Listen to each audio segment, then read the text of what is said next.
Well guys, tapusin nyo yung video na to. I will tell you how much is this house. Oh wow. Dito, it's very spacious din. So you can see, maluwag yung room na to guys. I don't know, baka maybe this one is a junior master suite. So dito, meron ka ng ACU, another big windows. Ayan. Tapos wala ka pang katabi sa likod. Doors. One of the highlight of this house is malalaki yung mga sliding doors and mga windows nila. So yan, buksan mo lang to. It's very accessible. Actually, pati sa kitchen, makikita nyo mamaya. So, and then, ito yung sinasabi ko sa inyo guys. So, meron kang view sa pool area ninyo. So, imagine, prepping some meals or anything, tapos may view ka dyan, bigyan mo pa ng mga tropical plants, so mas nagpapaganda ng view mo dyan, no? Hi there everyone! Belle here, your trusted real estate broker here in Pampanga, and today, may bago na naman tayong i-house tour. This is our newest listing here in Pampanga, and we are now here at Hampton Orchard Subdivision. Boundary lang siya ng San Fernando and Angeles, Pampanga. And this is the house, guys. It's very gorgeous, but the total lot area is 300 square meters. And the total floor area naman is 320 square meters. And as you can see, the facade of the house, it's very beautiful. It's very modern, contemporary. Parang, I think, parang may pagka-mix siya ng Asian and Mediterranean, no? Or what? Because of this arc, pedestrian gate right here. Pero dito tayo makakapasok dito kasi nandoon yung gate, no? But this one, as you can see, it has this very nice pedestrian gate with this wood accent na mas nagpa-add touch ng Mediterranean niya, no? Parang gano'n. Yung mga arch kasi na ganyan, di ba? Ganun usually yung mga design nila. Plus, you have this wall lamp right here. And ang nagustuhan ko dito sa property na to is ang ganda ng location niya kasi malapit lang siya sa entrance gate, and aside from that, sa mga amenities. Nandun lang yung mga amenities natin. Meron tayong clubhouse, swimming pool, di ba? So, pasok tayo dito. Oops.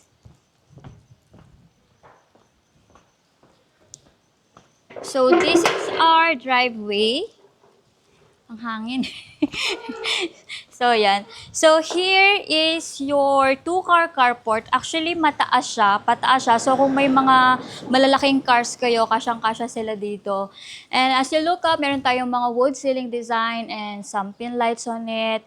And then, at my back, ipakita ko na siya sa inyo since nandito na rin naman tayo, no?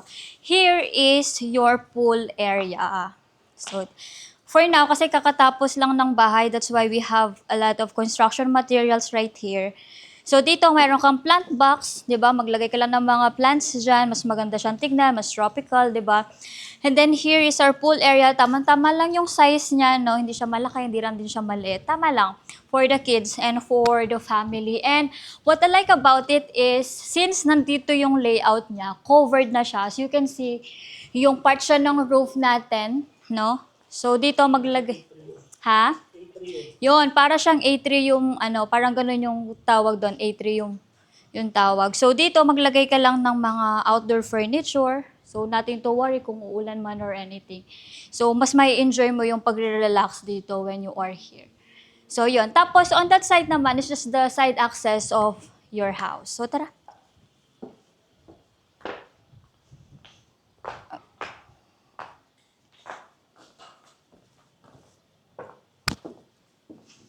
Okay. So, dito we have 1, 2, 3, 4 steps right here. So, yung entrance niya, para siyang talagang may pagka-grand, no? Before you enter the main house. So, here guys, meron din tayong pocket garden. But for now, hindi pa siya naka-landscape. But I believe the owner will gonna do that, no? When you get this house. And another side access going there. So, it's a single detached property. So, at least yung ventilation, presko pa rin, no? We have the space on both side, back and front.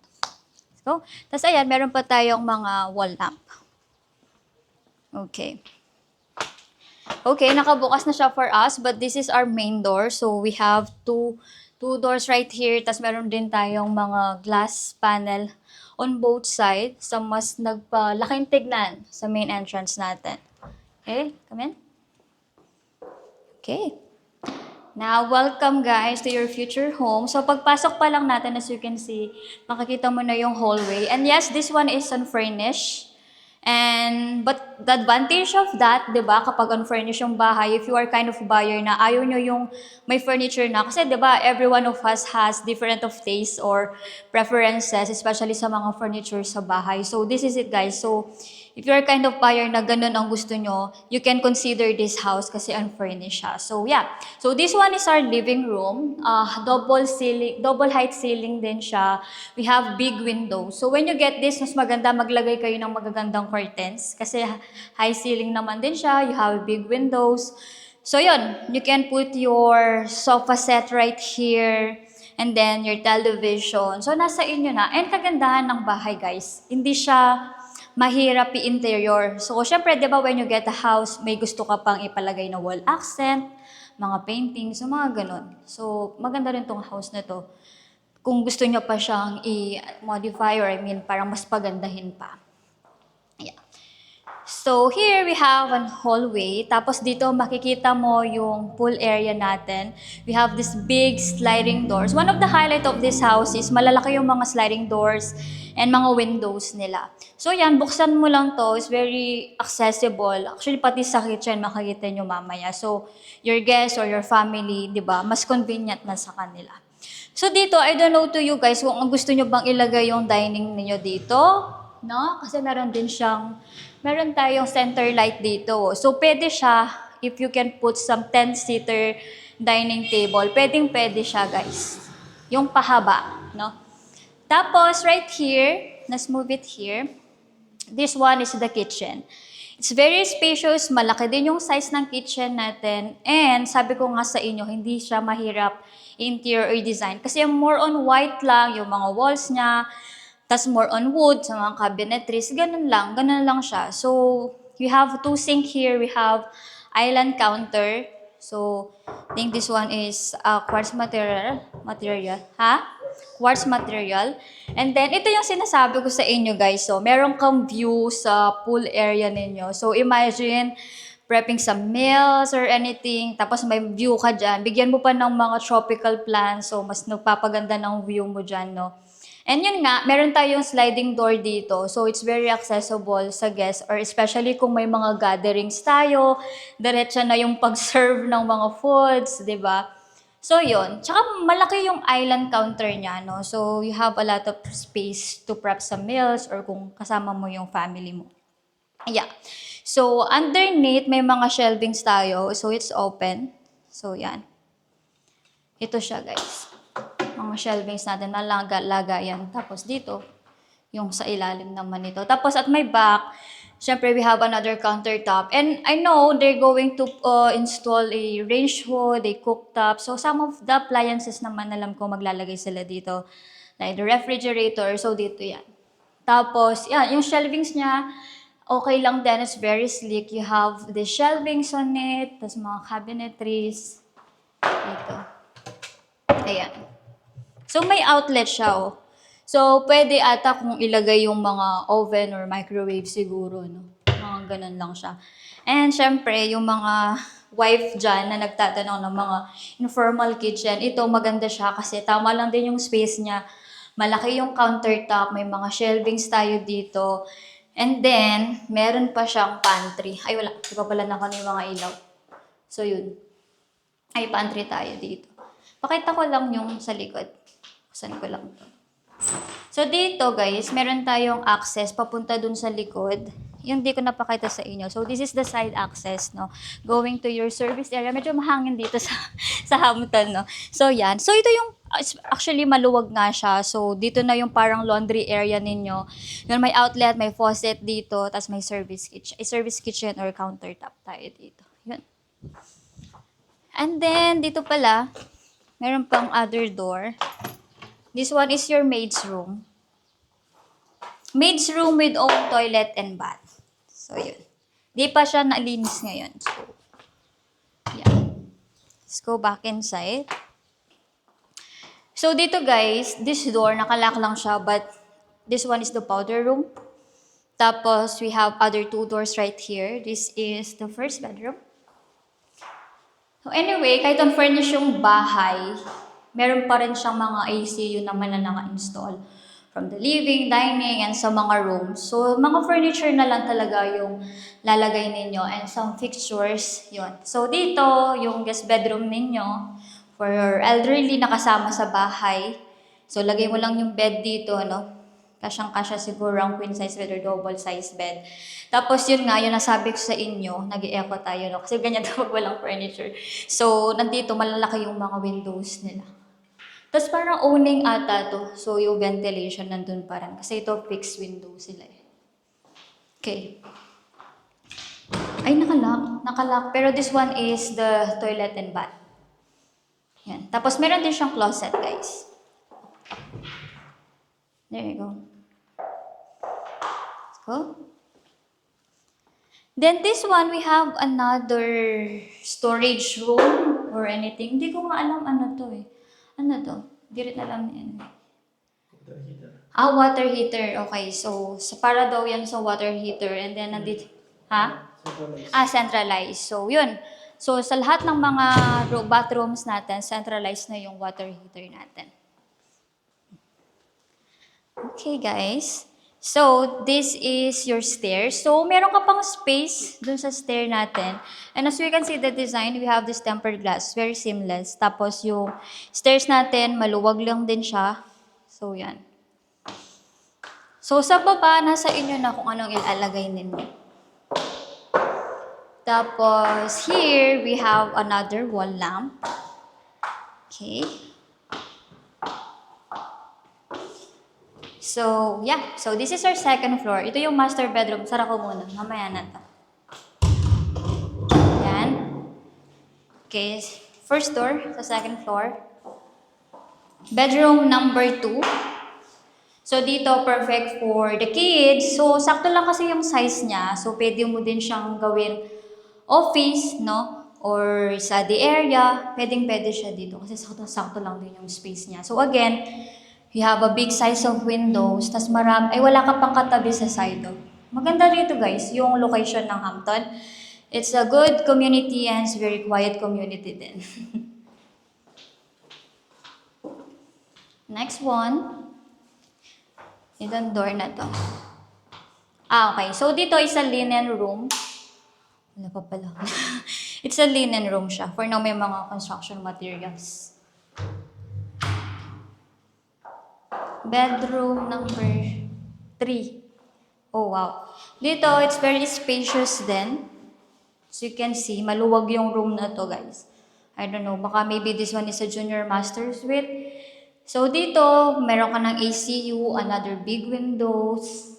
Ayan. Tapos wala ka pang katabi sa likod. Barracks lang yan sa mga nagko-construction dito. And then here, yung closet natin. Buksan natin siya. Kagandahan niya, ano siya, floor to ceiling din siya. So, na-maximize yung space natin. So, yan. Okay. And then, syempre, meron kang vanity dito. Tapos, may space ka pa. Wait, saan kaya ilalagay yung... okay. So, nandito pala yung sa bed. Tapos, dito yung sa TV. And syempre, meron siyang toilet and bath. Ayan siya. Medyo madilim kasi wala pang ilaw. But yeah, you have the sink, the toilet, and the shower area. Yun. Simple lang ang design ng bahay, no? Kaya advantage nyo yan kung gusto nyo pa din talagang pagandahin yung bahay pa or interior pa. Sa gusto ninyo. Based on your liking. So here we have one hallway. So kagandahan dito, you still have space. May outlet pa dito. Pwede kang maglagay ng parang small family hall. Parang ganun. Tapos another hallway. Ang kagandahan dito, guys, meron siyang view sa pool area natin. Punta tayo mamaya dun sa balcony, no? And lalaki talaga ng mga windows. Kaya mas, tingnan nyo kahit walang ilaw sa taas, medyo maliwanag pa rin. Okay. Another room, maluwag niya din. No? Parang same din siya dun sa kanina. Okay, so this is the bedroom number 4, I think. So, yeah. So, yung sa flooring pala natin, parang herringbone pattern siya, no? And then, the size of the room, you have that enough space. So, pwede kang magkaroon ng queen size bed dito. So, yan. As in, ito, parang mga wall lang, ano sila, parang white painted wall lang. So, kung gusto mong maglagay ng mga accent wall, pwedeng pwede. Tapos, again, meron din siyang closet. Yan. Lahat naman, as in, mga bed na lang, mga bed frames, ganun. Ganun na lang yung mga kulang naman dito. Tapos mga vanity area. Yan. Tapos may AC yun na din. And ito, meron din siyang sariling toilet and bath. Ayan. Actually, maluwag din nga yung, ano niya, tama lang din yung space ng bathroom. But same design. Ayun. Next one. Well guys, tapusin nyo yung video na to. I will tell you how much is this house. Okay? Are you ready sa master bedroom? Well, before tayo pumasok sa master bedroom, for those who haven't subscribed yet on our YouTube channel, please do subscribe po, no? Paabutin natin ng 100K yung subscribers natin. Please do share our videos, no? Para mas maraming makakita. Especially sa mga naghahanap ng investment or properties here in Pampanga. By the way, we also offer vacant lot, condos, di ba? Aside sa house and lot na. Okay? Okay, now as we enter, sige, dito na muna tayo. So this one is your master bedroom. Pahaba yung design niya. Yan. Tapos dito, marami siyang mga windows. Look at that. So very maliwanag. Tsaka yung ventilation kasi may mga owning window tayo. So kabilaan, tingnan nyo naman, kabilaan yung mga windows natin, pati dito sa harap. Yun, ang kagandahan nito, wala ka pang katabi. On both sides, I think. Sa likod. Diba? So, sa mga naghahanap dyan ng mga ganong bahay. Tsaka maganda talaga siya dito, guys. Kasi malapit lang din siya sa mga amenities. Tapos, nandito yung entertainment console ninyo. Nandito na rin yung CCTV, yung monitor niya. So, this house, may mga installed CCTV cameras na din siya for extra security. But don't you worry. You know, Hampton Orchard, a subdivision, is very secured. Nagro-roving din yung mga security guard. Next. This one is the closet. Yan. Same lang din naman yung design ng mga closet sa mga rooms. Pero syempre, syempre yung master bedroom, mas malaki. Yun. And then this is the ensuite, a toilet and bath. Okay, so dito, you know guys, very simple lang din yung design ng bahay na to. Tingnan nyo naman, just a white tiles or na nilagay nilang design, and the sink, the toilet, and the shower space. So yun, bilagay ka lang ng blinds dyan. Or patinte, pwede din. Pero at least mas maliwanag siya, no? And syempre, this master bedroom has its own balcony. Ayan siya, guys. So, even sa balcony, naka-herringbone pattern yung tiles niya, which I really love it. And then, dito, matatanaw mo yung pool area nyo. Mataas din siya, so it's very safe if you have kids. Mataas yung ganun tawag kasi dito? Railings niya. Tapos, dito, may drain din siya dito. Just in case man. Tapos yun, yung view mo lang is yung sa labas. Yan. Tapos, if you have guests, diba? You can see them there. Okay, so let's do some recap of this house. So, this property is located in Hampton Orchard, a subdivision. It's boundary of San Fernando and Angeles. It's a good location kasi malapit lang siya sa hospitals and schools and mga churches. Yan. And this property has a total lot area of 300 square meters and the floor area is 320 square meters. We have a total of 4 bedrooms plus 1 maid's room, 2 carport, 5 bathrooms, and then meron siyang pool, no? And this one is unfurnished, but again, the advantage of that is kayo na yung makakapili ng mga furniture na ilalagay nyo sa bahay. Okay, so the price of this one is 28 million pesos and you can get this beautiful house. Now, if you want to schedule a site viewing para mas ma-appreciate nyo yung ganda ng bahay, please do contact us right here and I'll be the one who will assist you. Hope to see you here soon. Paalam.